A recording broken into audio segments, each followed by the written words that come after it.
Say now, this is Billy F. Gibbons saying, have mercy. You tuned in right here to the Vinyl Guide with our good man, Nate. Congratulations on 500. Welcome to the Vinyl Guide, the podcast for record collectors and music nerds. Here's your host, the biggest record nerd of them all, Nate Goyer. Well, that's me. Hey, everyone, it's Nate. Welcome to another episode 500 of the Vinyl Guide, the podcast for record collectors and music nerds. And this week, we are so pleased, so proud to welcome back to the show, Billy Gibbons, or Dr. Billy Gibbons from ZZ Top. And we've got an extensive conversation with the man about his vinyl record collection.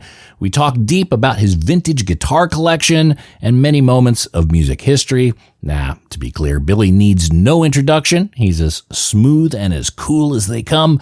And I'm so honored to have him as part of the Vinyl Guide podcast's 500 episode celebration. We're doing this the whole month of June. So many great guests wanted to be part of our 500th episode that we're now doing several episode 500s. Every Monday in the month of June, another phenomenal guests will be presented in the order in which they were recorded. And lots of stuff is happening. We're also giving away vinyl records, one for each day in June. You could register to get a collectible record or three at the website, thevinylguide.com/500. You can also see the loot that we're sending out on our Instagram page at Vinyl Guide. But don't miss it. Make sure you're following the Vinyl Guide in your podcast app. You'll get access to the episodes right away. You're always welcome to join our Patreon page, patreon.com/Vinyl Guide. That's always a huge help to the show. And again, don't forget to enter for some free records at thevinylguide.com/500.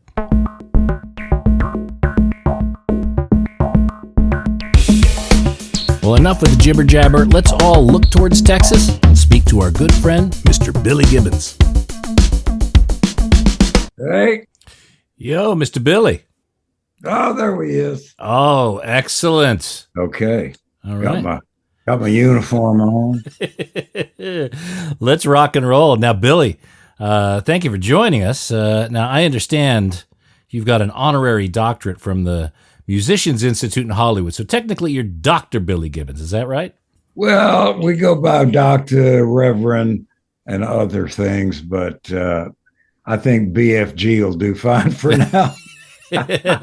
You're a man of science and a man with soul. Well, look, it's great seeing you again. Appreciate you being here on the show. Now, we talk records and all sorts of things. As I understand, you've got quite an impressive record collection, many 78s, yeah? Yeah. And they are in very good condition, considering that they were so primitive when they first hit the streets. It's a bonus to find them playable in such an appealing aural fashion. Mm-hmm. But that started it, and as I can see behind you, you've got that's where it continued. It went 78s, 45s. You even had 16-inch transcriptions, all kinds of recorded medium, but the LP is still cool. Absolutely. Do you get to spend much time in front of your record player these days? Yeah, Elwood and I played DJ on the bus, trying to keep the needle in the groove. Very good. So you take records on tour. Do you do shopping? Do you still get records while you see record shops and all that stuff while you're on the road? Yeah, we had a nice meeting with the head of Concord Records, who's in charge of the next BFG solo record, which should be showing some releases coming up before the end of the year.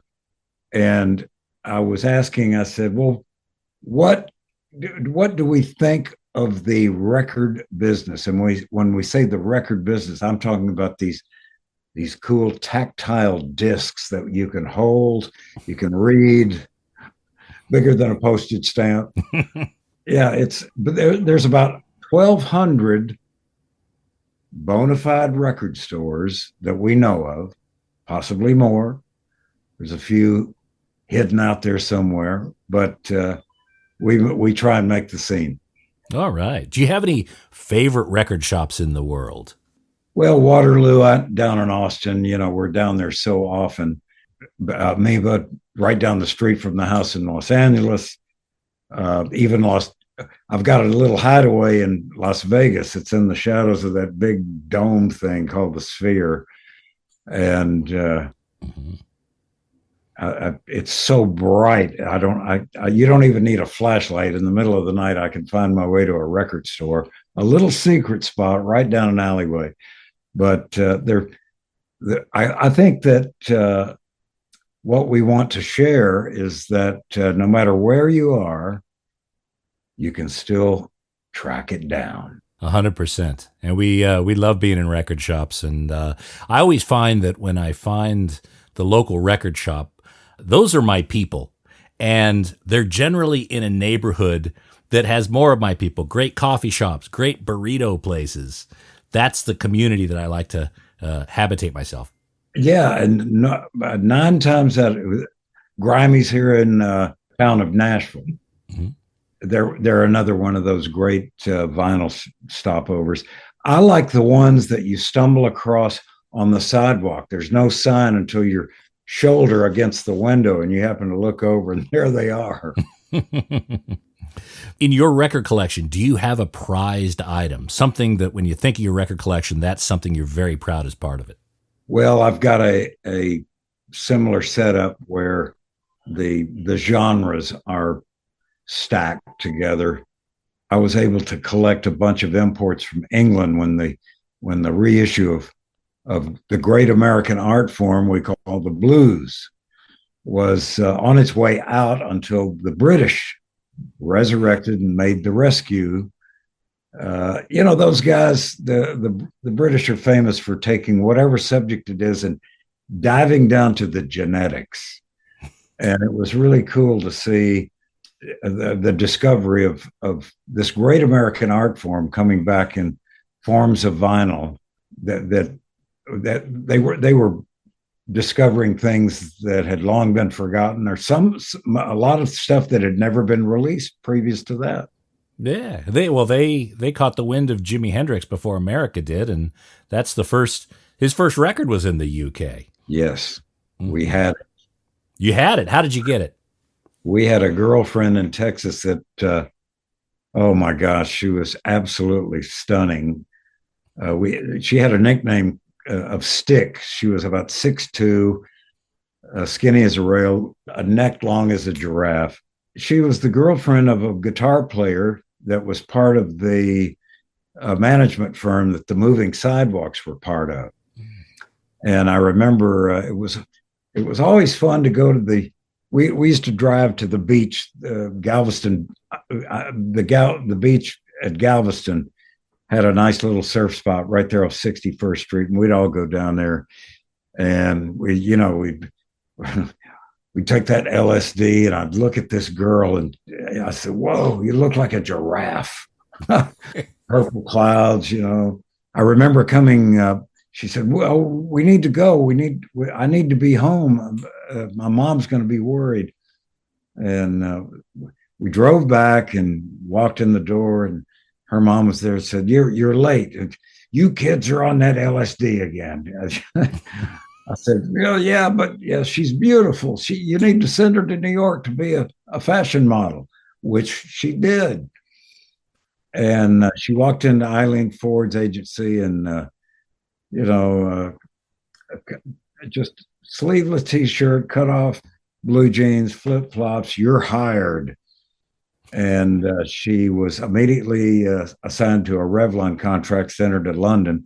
And she's the one that found this Jimi Hendrix Experience and sent it back to us in vinyl before it was released in the States.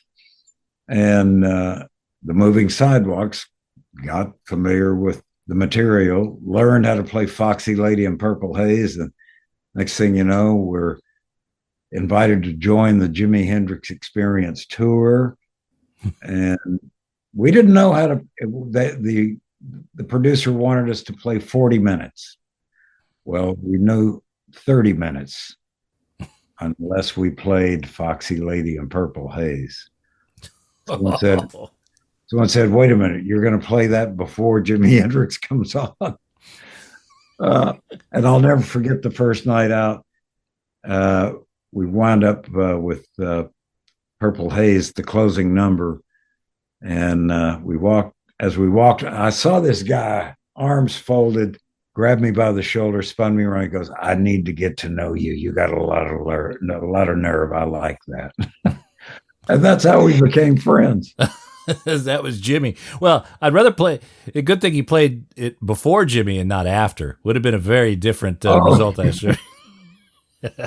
Yeah. Now, I understand you saw Elvis when you were 7. Is that right? 56. I was 5, 5. Okay. and that was 1956. My mom took my sister and I to go see Elvis Presley. He was playing in Houston. We were there in Houston, and I was like, okay, that's got our attention. Then I think the next piece to the puzzle was about a year later. My dad was going to ACA Studios to do some business with Bill Holford, the owner. He asked me if I wanted to go to the recording studio, and I said, "Yeah, sure." And he said, "Now listen," he said, "when I get there," he said, "I'll be in the office, but I'm going to put you, I'm going to have you go into the studio because there's a band coming in. You're going to see them make a record." And I was all about it. I was all about it. And in walked B.B. King and his orchestra to see him make a record. Did you have a lot of records around the house? Do you remember your very first vinyl record? It must have been a Jimmy Reed. Yeah, it was a Jimmy Reed single. Mm-hmm. My mom used to go shopping, and our housekeeper would hand a list to my sister and I. And she said, "When your mom goes shopping, ask her if she can find these records." And there was a great record store in the shopping zone where my mom used to frequent.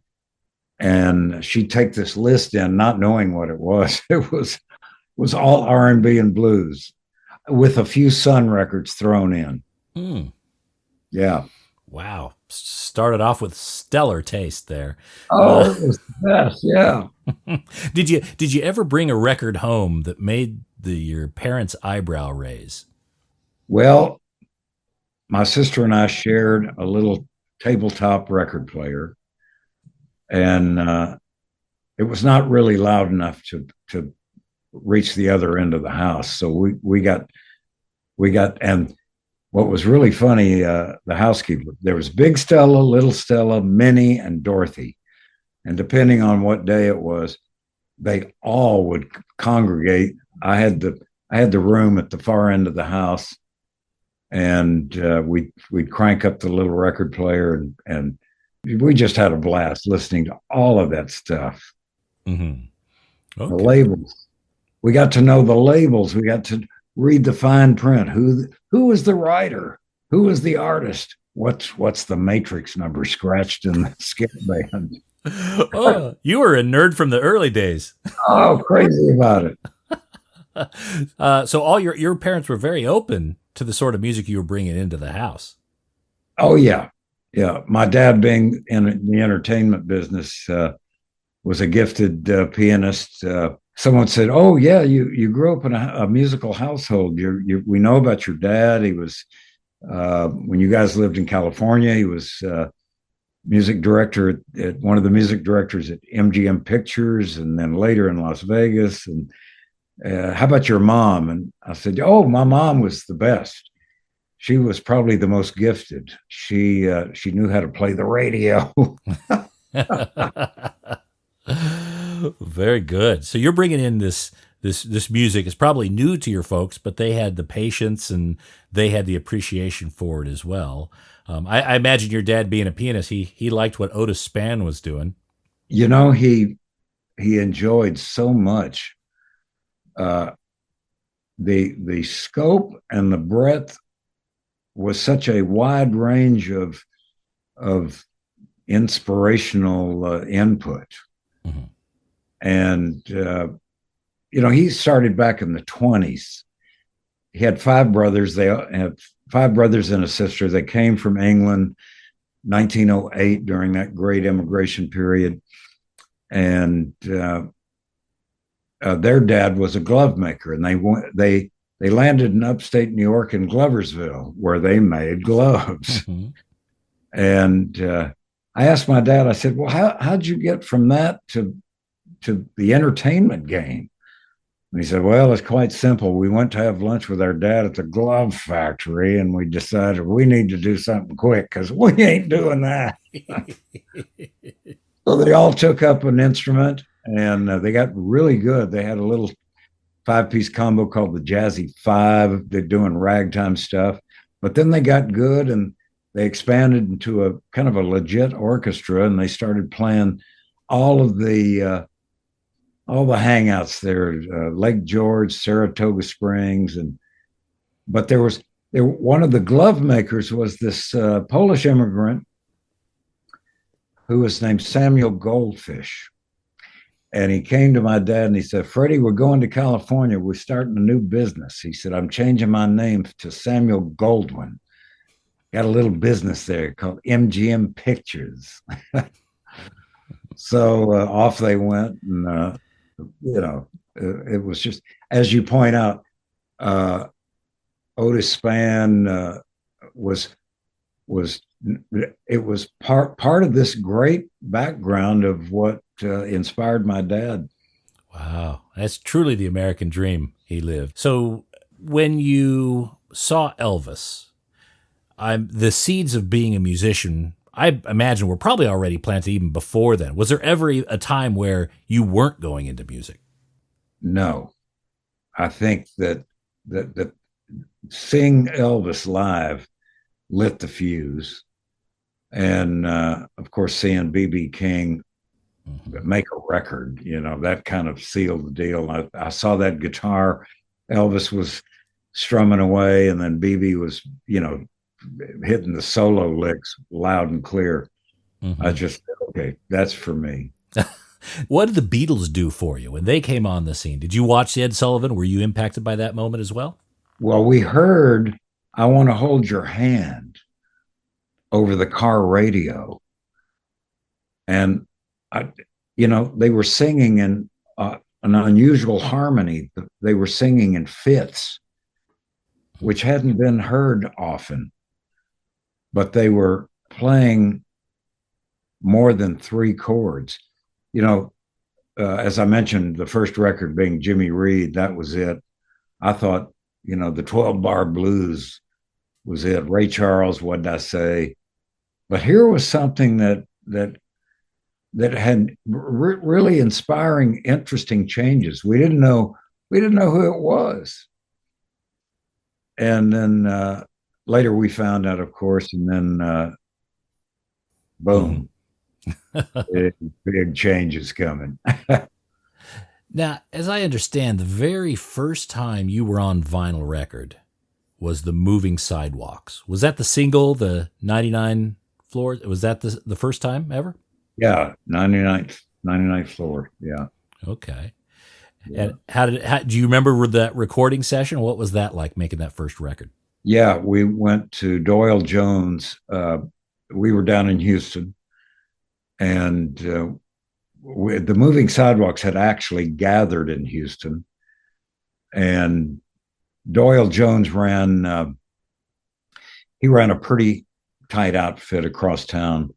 God, he was so inspirational, as he was not only an engineer, he was a producer that had hands on sending local talent into bigger and better places.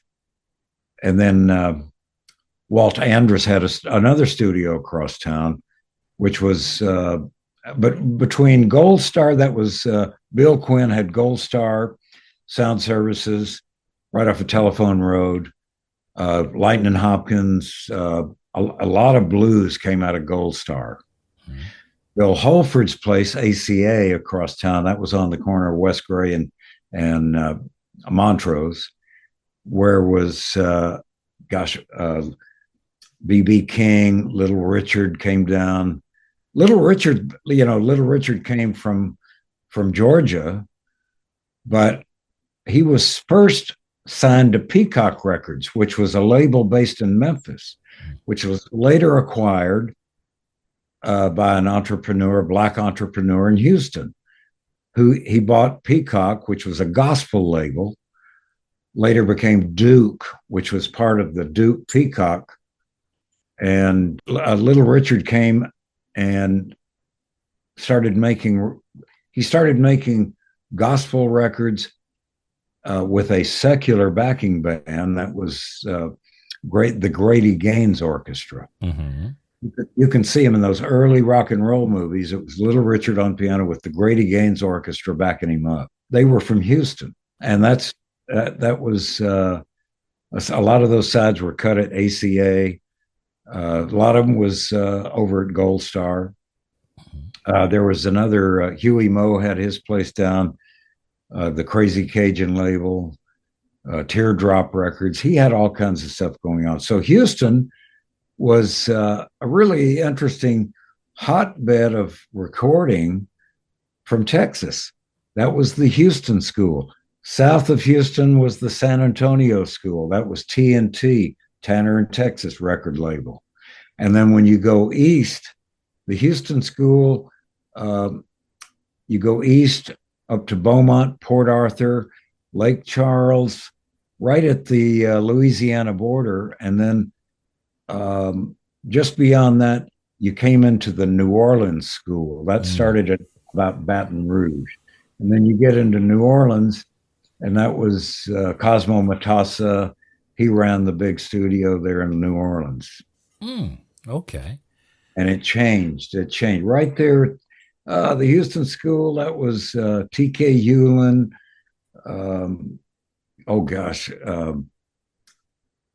It was kind of funny.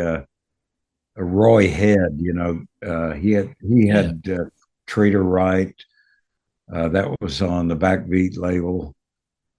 But anyway, there was so much, such a rich history. So Tantara and Wand, those were labels out of Houston. Is that right? Well, Tantara was local label. Wand was part of the New York Scepter label. That was Flo Greenberg. She was running an R&B label, Scepter and Wand. And what was interesting, one of my all-time favorite records, Louie Louie by the Kingsmen, oddly enough, based in Portland, recorded in Seattle at Jerry Denon's studio, came out first on the Jerden, Jerden, Jerden label. Mm-hmm. That was Jerry Denon, Jerden, the whole thing. It was crazy. I got to know all those guys in the Kingsmen. Mike Mitchell on guitar, Norm Sunholm on bass, mm-hmm. Lynn Easton was actually a keyboard player. He played saxophone. Joe Ely was the singer. And as the story goes, they wound up going up to Seattle. There was one microphone hanging from the ceiling. Louie Louie is recorded on one microphone. Jack Ely had to he had to look up at the ceiling to sing it. It is such a greasy. Anyway, recorded with one microphone and about 5 cases of beer. Oh, indeed. But Flo Greenberg heard it and thought they were an R&B act. So she signed the Kingsmen to Wand, and then it blew up. I think part of the magic of that was when the record was considered, it was banned. The FBI came in, and once it got banned, everybody wanted to hear it. Yep. Those lyrics, what are they saying? That's a great way to sell 1 million copies. Tell people they can't have it. Yeah. I think I've still got a pass around from the 7th grade. Here's the dirty lyrics. Yeah. Now, it's clear you collect records. You collect a lot of things. You've got quite a massive guitar collection, as I understand. Let me ask you, the guitar that above the others, Pearly Gates. A 59 Les Paul. You still take that on the road with you? On a rare occasion. Okay. Always in the studio. In fact, we were just there a couple hours ago. There's something in the day that instrument rolled off the assembly line. All the elements were in place. And, we're talking about organic, very different. This tree may grow 2 feet away from that tree. They could be harvested on the same day. They could be milled on the same day. But when they come down the assembly line, they're different. Mm-hmm. They grow different. The organic structure is different. Pearly Gates, the right mahogany, mated to a maple top with the right amount of glue and the right amount of lacquer paint. I mean, it's just magic. All the elements came together for that one glorious guitar. Have you ever tried to find or even played a guitar that was just a couple serial numbers away, something that was maybe made half hour after that one? Oh, yeah. That's what started this crazy collection. We were looking for another instrument that would equal or come close to the sound of Pearly. We knew early on there was something special about the sound of this instrument, really special. And we kept searching, and as soon as we'd find something, we'd compare it. Oh, no, you better look again. Just yesterday, we were at. I flew into Nashville to do a series of recording sessions, and our good friend who works with. When I go out outside of ZZ Top, I take the BFG band. Mm-hmm. Which is Chris Layton on drums. He started out with Stevie Ray Vaughan. They started together. He's still out there. And I grabbed Mike Flanagan, who's a wonderful keyboardist, bass player, rhythm guitar, you name it. I snagged him from Jimmy Vaughan's outfit. And then Guthrie Trapp. He's kind of this wild man he's a Southern boy that just tears it up. But he called me up and he said, "Hey," he said, "I know you're going in the studio. You got time to stop by Carter Vintage Instruments?" I said, "Yeah, I'm right down the street having Mexican food. I don't know if you'll be able to see this, but..." Another guitar? Oh, yeah. There's 3. Ooh. They had, while we were there, 3 Sunburst Les Pauls came through the door. 3. You don't find them within 30 minutes, unsolicited. A first one came in, 20 minutes later, a second one came in, and we're saying, what's going on here? But we played them all. There's something magic about those, the 58, the 59, and the 60 Les Paul, Sunburst Les Pauls. Just great.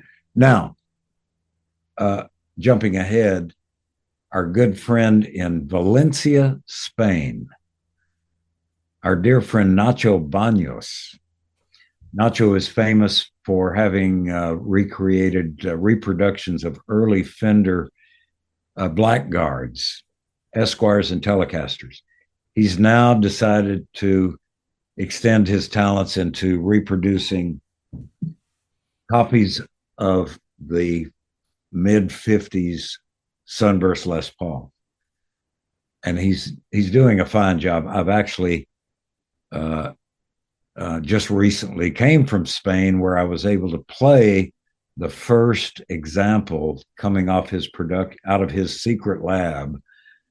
And it's probably as close to what you'd want to hear from that era of magic. He's making them again. Wow. So that's the closest you've come to a duplicate of Pearly Gates, or an approximation.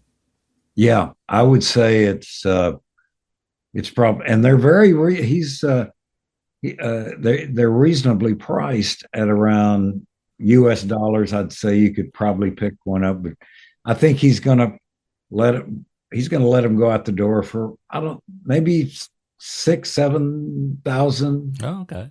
Certainly less. I mean, when you're speaking of an original 50s, mid 50s Sunburst, Mm-hmm.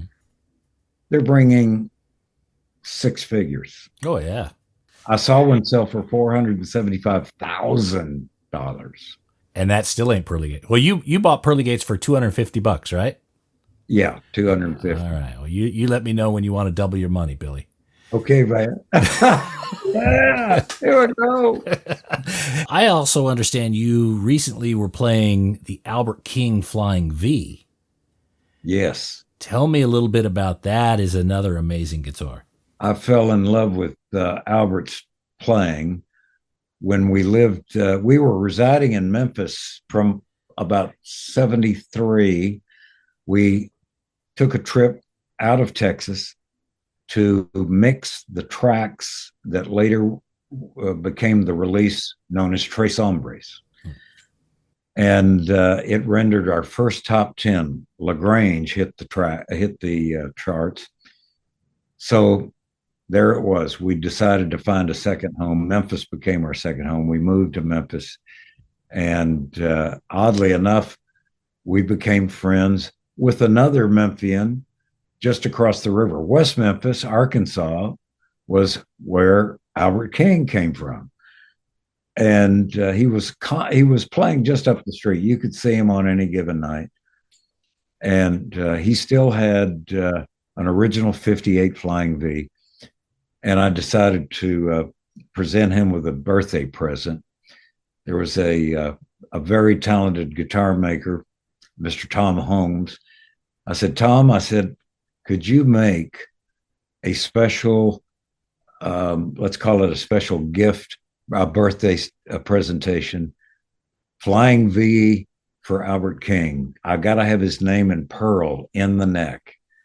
And he said, well, he plays left-handed. Shall we make it proper? Because he plays a right-handed upside down. I said, yeah, let's do it. Let's do a proper left-handed. And he fell in love with it. It was a wonderful playing instrument, kind of fancy, arch top, burgundy color, ivory binding up and down the body and neck. It's stunning. Absolutely. Yeah, it's great. Well, when Albert passed away, it went to his nephew, and then it disappeared for the longest time. And then, as the story had it, recently came to learn it went, from place to place. And then our good friend, my buddy Robert Johnson from Memphis, Robert and I became really close friends when we showed up in late 72, mixing the record that became the release Tres Hombres. Robert was into guitar collecting with his buddy Mike Ladd. Mike Ladd, his dad was one of the three founding members of Holiday Inn hotel chain. And Mike was given a birthday gift. I think he turned 18. His dad said, here's $20 million. Go do what you want. And he wanted to start a guitar shop, which he did, Mike Ladd's Guitar City. But Mike Ladd could be considered, unfortunately, he just passed away this time last year, but he was one of the first true appreciators of vintage instruments. I say vintage. He knew the value of these instruments that were produced late 40s through the early 50s and mid 60s. And anyway, Robert Johnson and I decided we were going to give a birthday gift to Albert, which we did. Robert recently found that birthday gift that had long disappeared, Albert King's Flying V, which we had given to him in 75. It was that long ago. And it showed up on a Christie's auction. And Robert knew Robert knew the inside, and he said, "Hey, I got to have that guitar." So he acquired it. Price tag unknown, I may add. But just recently, we were doing a combination recording. Albert King, Jim Stewart, and Estelle Axton, they own Stax Records. They paid the Swampers to do 10 tracks. It was going to be a 10-song Albert King recording. And Albert said, "I'll do it." I said, "I want $5,000 in cash. I want it in a shoebox, and I'll be there." Well, they got 5 songs done, and they were growing a little fatigued. And they said, "Albert, I think we're all getting tired."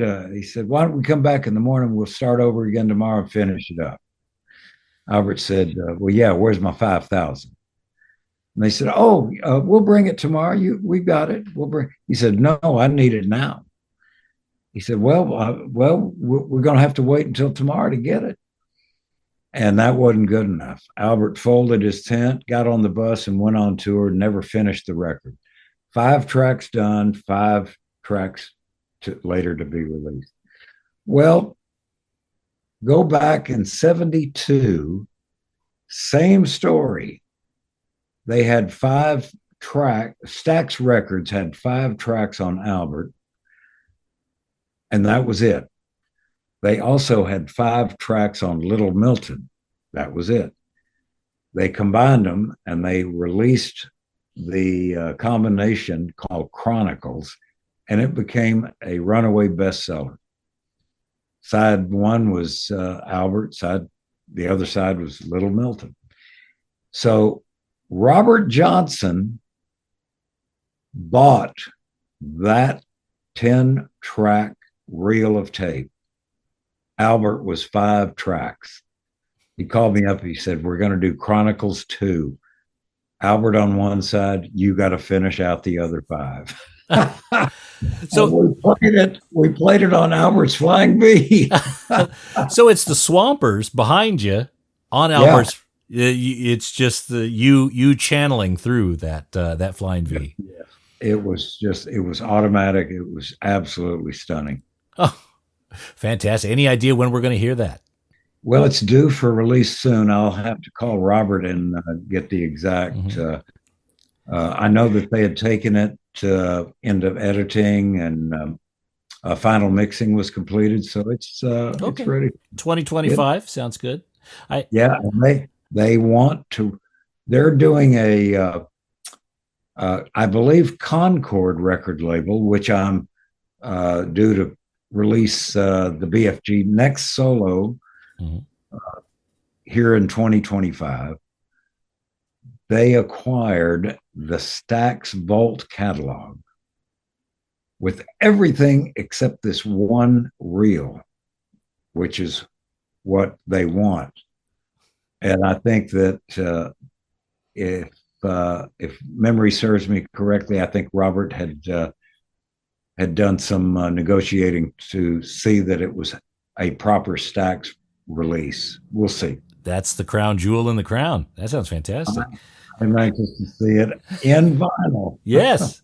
Now, I understand you've got a big guitar collection. You have picks and a guitar slide made out of a meteorite. Do you have any famous guitar artifacts or anything connected to the original Robert Johnson? I wish I could say so.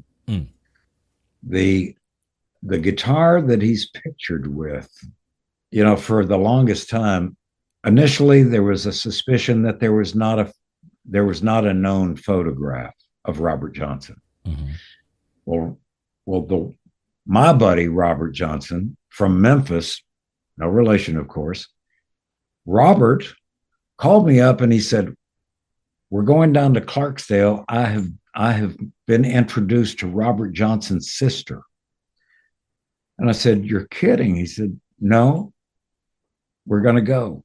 And we went down and met Robert Johnson's sister. And she had that famous photograph, the the photo booth picture, the one that later became a with the cigarette. stamp. Yeah. And later it was acquired by another gentleman. And then, of course, there was the second discovery. So the two, and then have you heard about the third? I heard. There is the third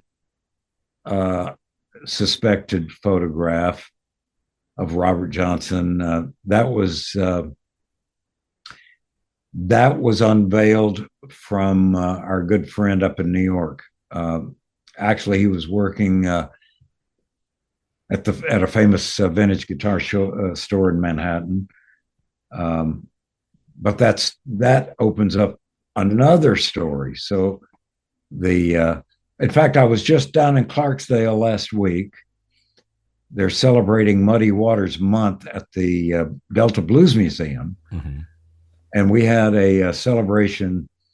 I was presented with a proclamation from the governor of Mississippi and the mayor of Clarksdale, celebrating the Muddy Wood guitar, which is still a big part of it's the iconic instrument that gained the attention of the U.S. government, provided the funding to provide the expansion of the Delta Blues Museum, which started off as a one room in the Clarksdale Library, now the freestanding building that is known as the Delta Blues Museum. It's wonderful. Wow. That's cool. I've seen going back to Robert Johnson, that third picture. I have it on good authority. There's two more out there. Wow. You know that dime store photo that he took with the team? That wasn't an only picture. There were two others that came with it. They used to take those in a series of 3. Oh, so they are out there. There is a collector that I'm aware of that is currently, I hope I'm not blowing the cover there, but those two apparently do exist. They're known, very underground, but they're trying to make a deal to where they'll see the light of day. Yes.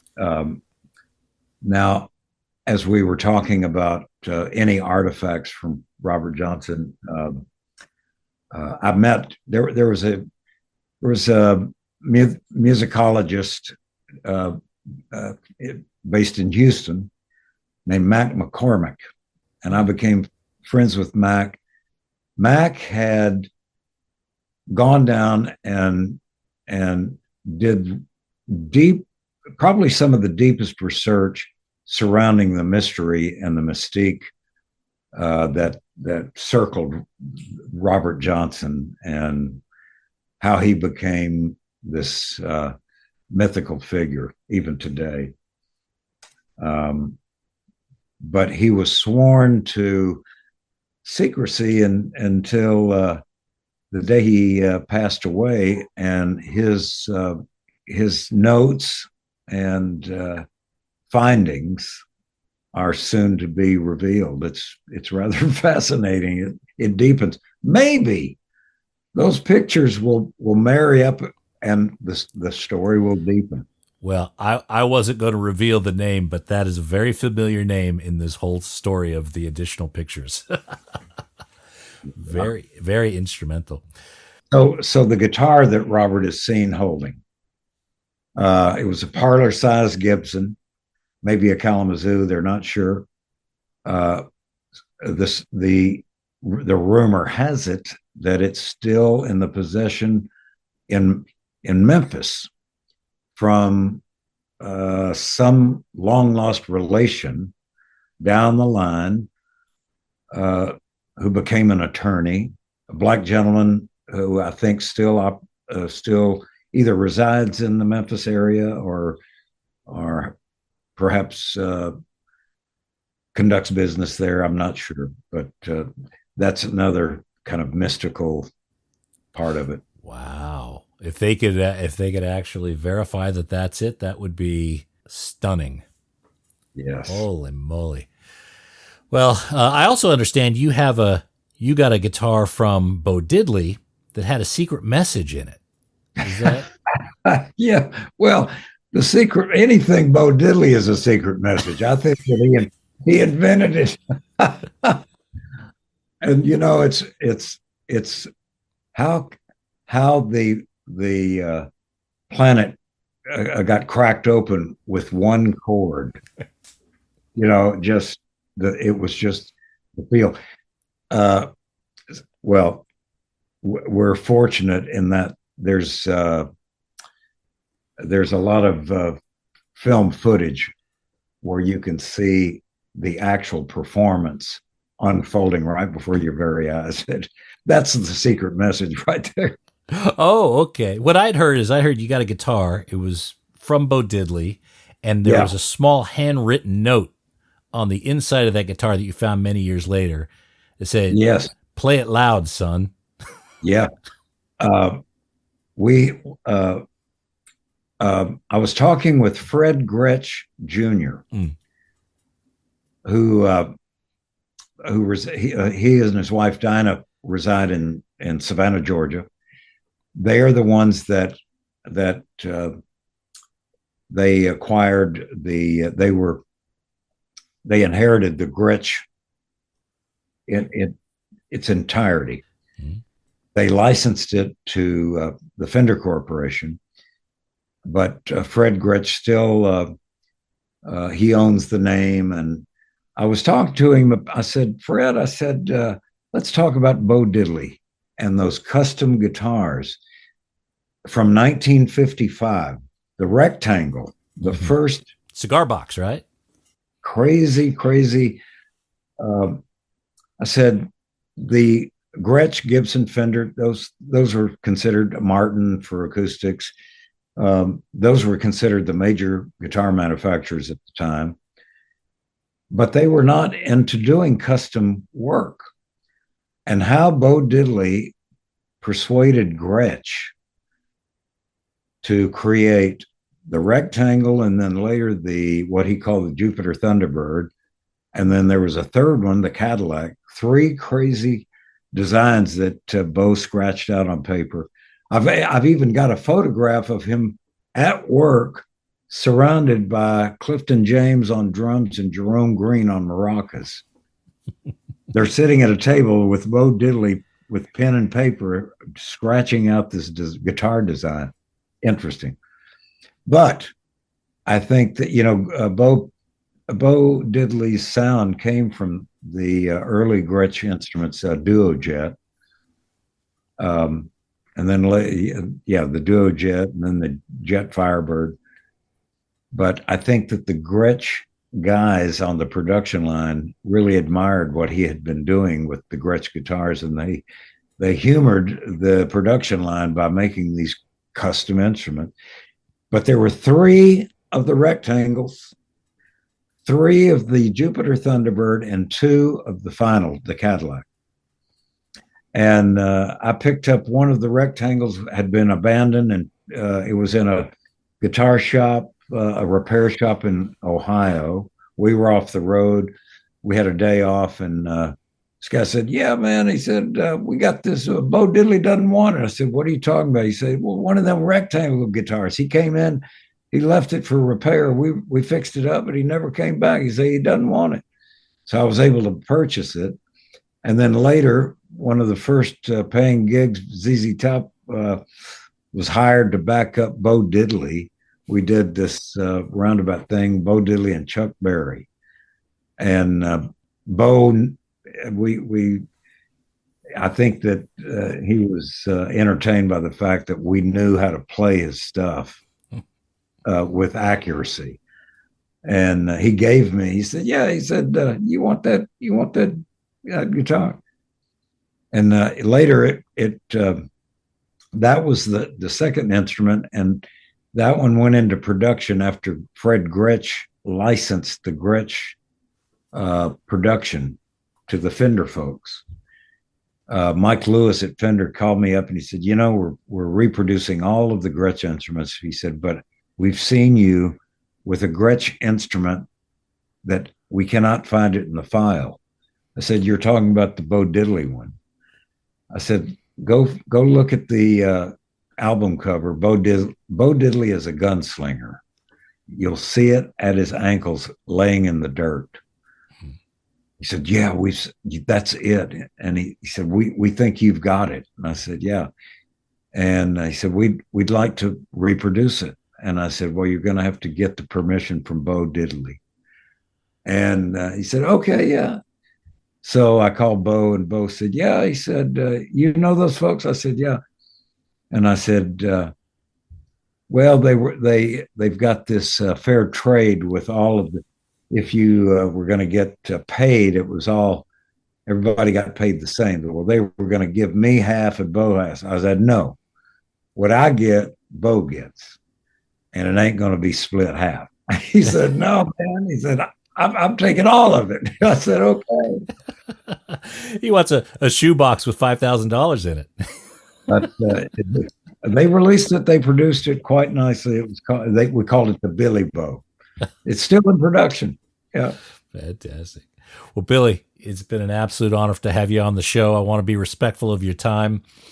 We've done the show now 500 episodes. Absolutely honored to have you a part of it. We appreciate all the history that you share with us. You're a collecting guy like we are. You appreciate those artifacts, hold them in your hands. So, Billy, long may you run, mate. Well, thank you very much. It's along the lines of what you and I both love. How many guitars you got? How many albums you got? Is it 500? I said, well, one's too many. 500 ain't enough. So I'll let that be. I'll say have mercy and congratulations on 500. Thank you, Billy. Much appreciated. Let's go for more. Let's go for more. Yeah.